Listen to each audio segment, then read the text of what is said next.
Om Swastiastu. Selamat pagi anak-anak. Terima kasih atas perhatiannya. Jadi pada kesempatan hari ini kita akan belajar terkait dengan budaya hidup sehat.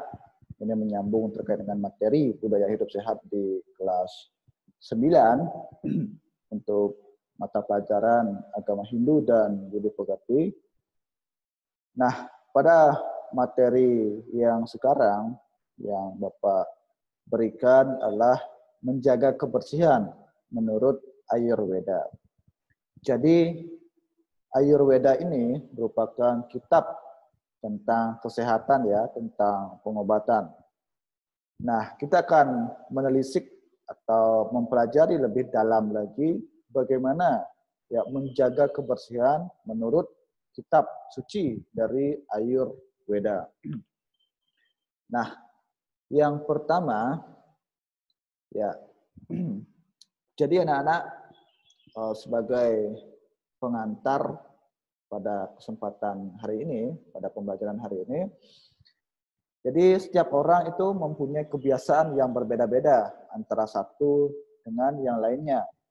Nah, kemudian kebiasaan yang dilakukan ya sehari-hari sangatlah berpengaruh pada sebuah kebiasaan. Ya. Sebuah kebiasaan yang sangat berpengaruh pada jam biologis dan badan.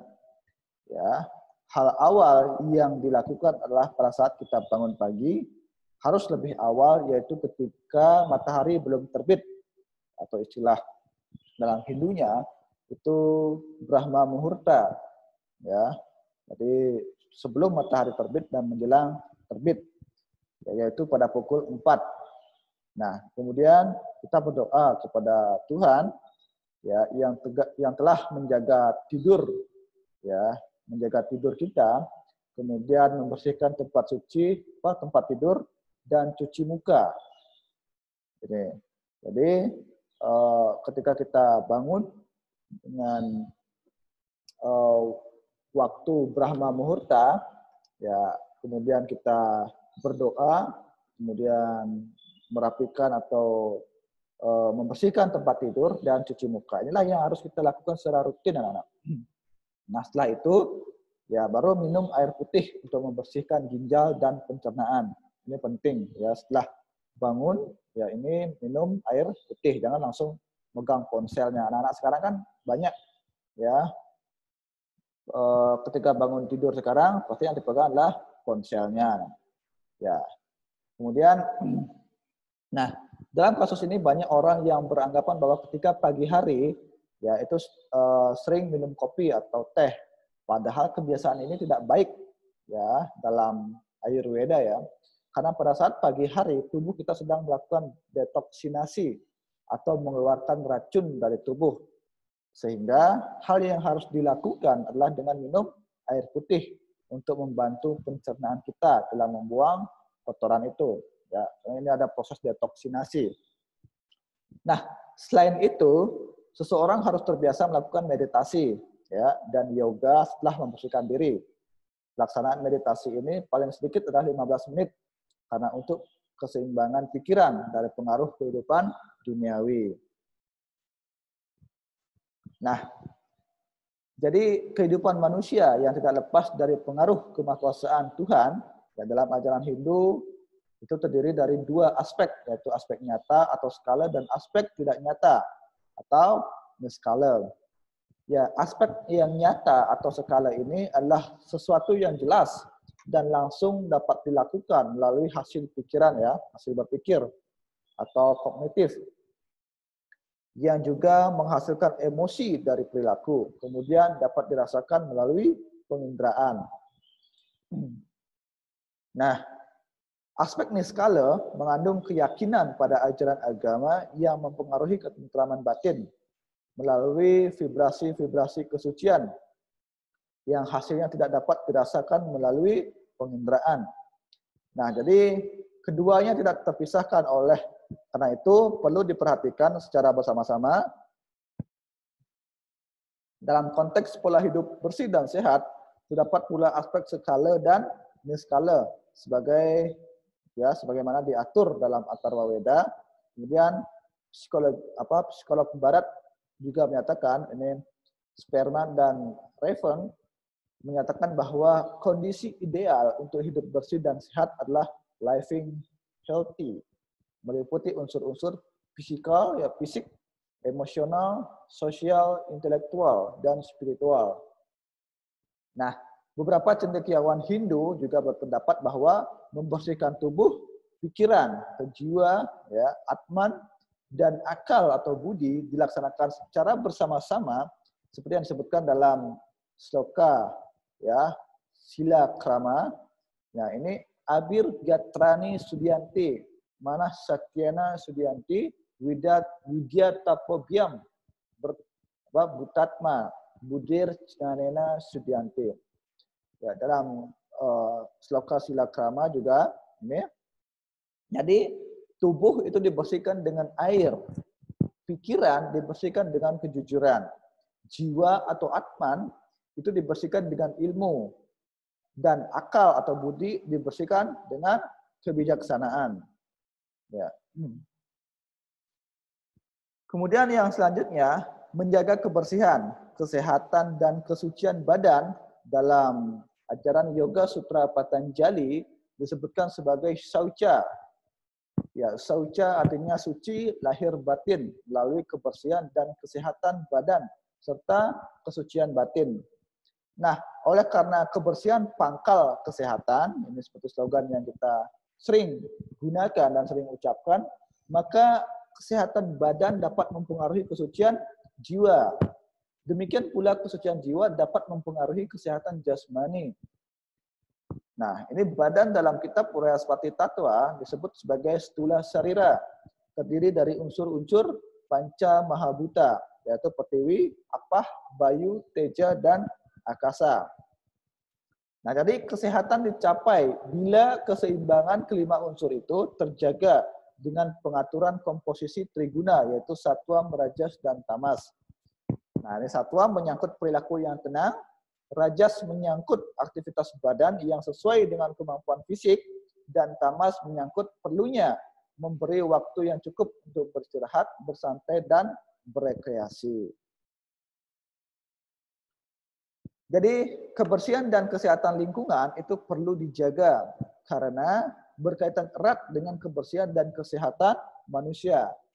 Ini penting sekali. Jadi yang dimaksud dengan lingkungan adalah alam semesta. Nah, bahkan di dalam Lontar Ganapati Tattva pada bab 1 menguraikan bahwa pada awal penciptaan semesta atau Buana Agung, Hyang Widi dalam manifestasinya sebagai Panca Dewata menjaga kelestarian alam sebagai berikut. Ya. Jadi Brahma bertempat di selatan menjaga bumi atau pertiwi, Wisnu di utara menjaga air atau apah, Rudra di barat menjaga matahari, bulan, dan bintang, Iswara di timur menjaga udara atau bayu, Sadasiwa di tengah menjaga ether atau akasa. Nih. Kemudian pertiwi, apah, teja, bayu, dan akasa disebut sebagai panca mahabhuta. Setelah semuanya dijaga dan setelah terciptanya binatang dan tumbuh-tumbuhan, barulah panca dewata menciptakan manusia sebagai berikut ya. Jadi Brahma dan Wisnu menciptakan tubuh dengan sarana tanah, pertiwi, dan air atau apah. Jadi ada dua unsur ya, pertiwi, ini Brahma dan Wisnu ya. Ya, ini sarana tanah, pertiwi, dan apah air. Kemudian Rudra menciptakan mata dari teja, Iswara menciptakan nafas dari bayu, Sadasiwa menciptakan suara dari akasa. Nah, kelima unsur yang membentuk tubuh manusia ini disebut sebagai buana alit.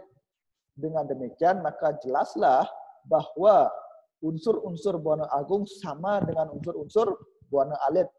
Di kelas 8 sudah ajari ini ya. Atau dengan kata lain, tubuh manusia pun disebut sebagai panca mahabhuta karena terdiri dari 5 unsur itu ya.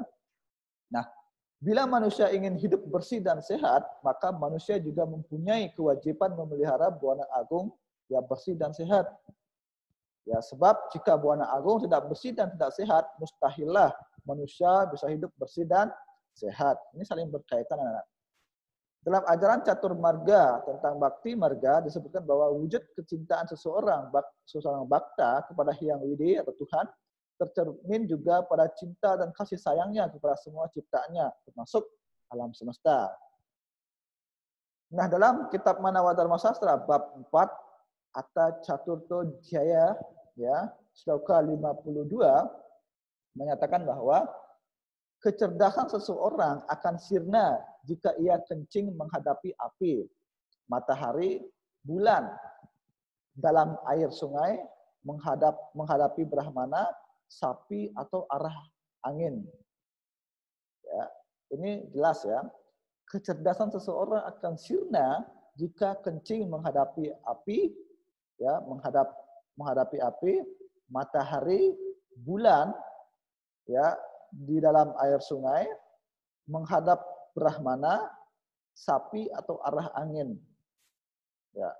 Kemudian sloka 56 menyatakan hendaknya ia jangan kencing atau BAB, ya, dalam air sungai, danau, laut, tidak pula meludah, juga tidak boleh berkata-kata kotor. Ya, tidak pula melemparkan sampah, darah, atau sesuatu yang berbisa atau beracun dalam air, ya, dalam sungai, laut, dan juga danau. Nah, jadi simpulannya anak-anak, menjaga kebersihan dan kesehatan baik secara skala maupun skala, yang nyata maupun tidak nyata, seperti yang dikemukakan yang sudah Pak sampaikan di atas, ya. Ya, tidak hanya merupakan kewajiban manusia perorangan yang tak beragama, tapi juga menjadi tanggung jawab pemerintah seperti yang diajarkan oleh Resi Kautilya dalam kitab Chanakya Niti Sastra, bahwa seseorang raja atau kepala pemerintahan wajib memelihara kelestarian sumber-sumber alam, kebersihan pemukiman, ya, kesehatan jasmani dan rohani rakyatnya agar negara kuat, makmur, dan damai. Ya. Itu ya, jadi itu terkait dengan cara menjaga kebersihan dari Ayurveda. Jadi kita tidak bisa sendiri, ya. Jadi dari unsur pemerintah juga ada, masyarakat juga ada. Jadi semuanya punya andil dalam menjaga kebersihan lingkungan atau alam semesta ini. Ya, Pak kira ini yang Pak sampaikan pada kesempatan hari ini. Semoga anak-anak memahaminya dengan baik. Jika ada pertanyaan, silakan isi di kolom komentar ini, ya. Ya, dan terima kasih atas perhatiannya. Pak akhiri dengan Parama Santi. Om Santi Santi Santi Om. Terima kasih.